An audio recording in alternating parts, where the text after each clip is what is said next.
It's Way Out Dan here, back again to talk about some more subjects. Did you know that there's always a way out for life?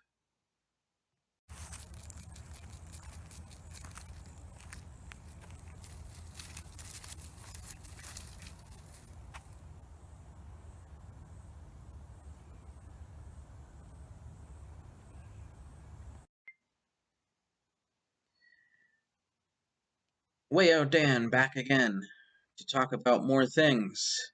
This time about the creation of exobiology art, also known as xenobiology or astrobiology, or just alien creatures, whatever. I've noticed in the community there are two types of people, basically. There's those that just come up with any old crazy monster, doesn't have to be even remotely scientifically plausible. Really some dumb stuff. And then on the other side, there are people who are so narrow-minded in what is and isn't plausible that if they don't know of a precursor for it on Earth, they just dismiss it as impossible. They can't see other possible ways of life. Now, what gets me, though, is a lot of their objections of why this would or wouldn't work, um, you could apply that to a lot of Earth life. It shouldn't work, and yet we know it does. And so scientists keep working and working, trying to figure it out. Sometimes they do, and it's a big surprise when they find out how these things work, and other times it's still a mystery. A lot of mysteries. Especially, how do things evolve? That's a good question.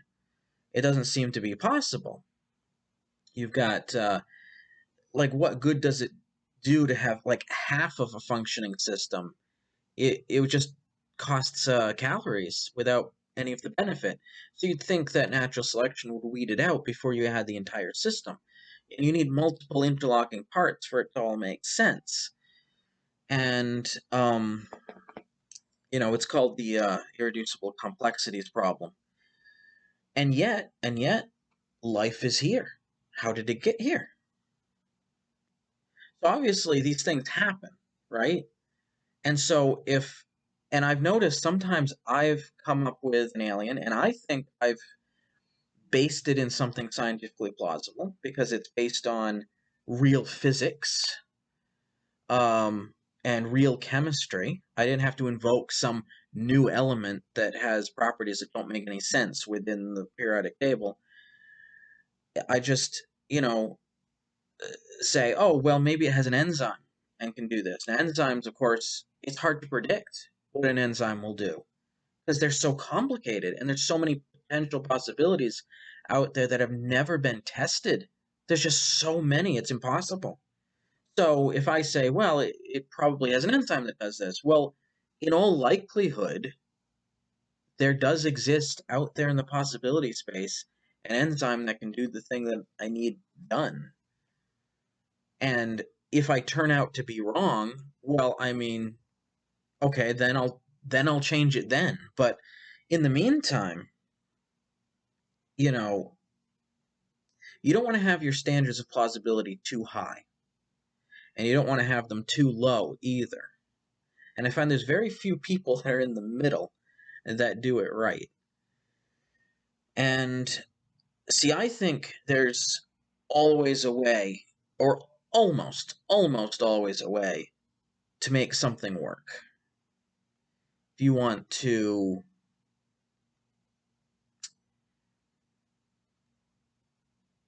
have, like, uh,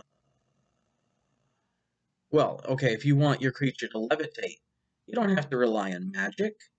You know what can cause it to levitate? Magnets. What if the ground is full of metal and the creature can create a magnetic field that then repels it? Now this can happen in you set up. Well, I don't know the details. I know there are metals that, like, you can set up an opposing current, so you actually repel it, and it has to do with electrical conductivity and stuff. And you say, well, how's a biological organism going to create a magnetic field? Well, why not have it find magnetic minerals like magnetite, store it in its body in like a core, and then produce electricity? Like electric eels produce electricity, and you could turn the electromagnet part of it on and off, and I mean, there's all kinds of possibilities. It should work if if you can design it.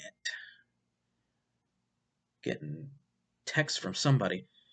If you can design it technologically, theoretically, it can exist biologically.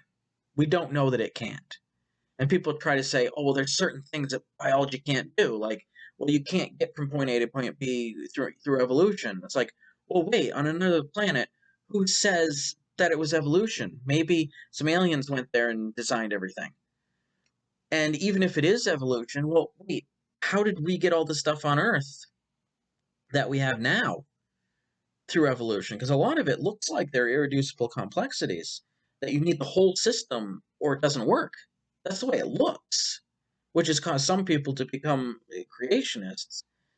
And the evolutionists say, oh no, there's still an explanation, we just haven't figured it out yet. But the fact is, it's not figured out yet. And so if your standard is whether it looks like it could have evolved or not, you'd have to eliminate most of real life.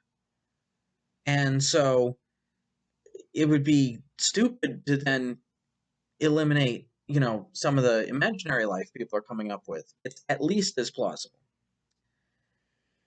And other things people say, oh, well, biology can't have wheels because how are you going to get the blood vessels in there to nourish the wheel? It has to be separate to, turn. It's like, well, now wait a second.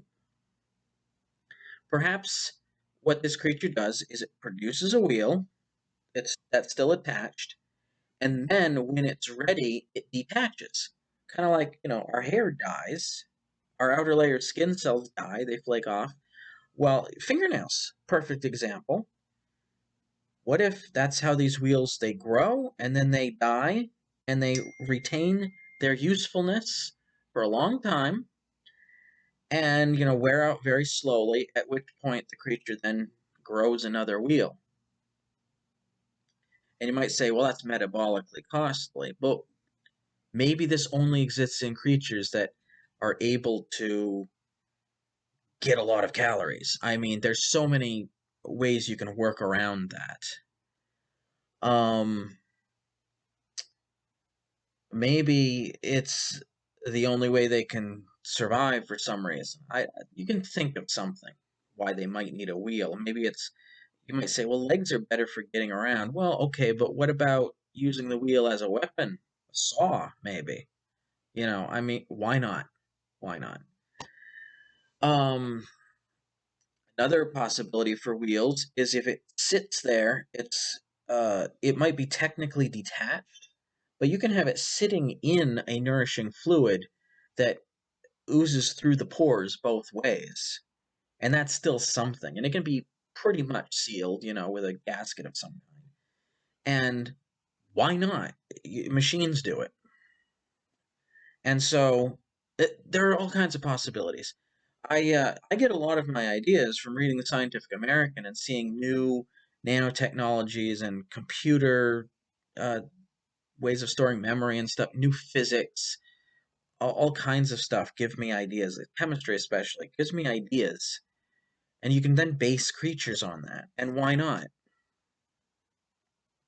And I think there's almost always a way to make things work to a level of plausibility. Not that you can necessarily build it yourself today. We don't have that technology, and the average person, certainly not me, is smart enough uh, to actually do it. But to have the same level of plausibility that real living organisms have, absolutely, absolutely, you can come up with almost anything. And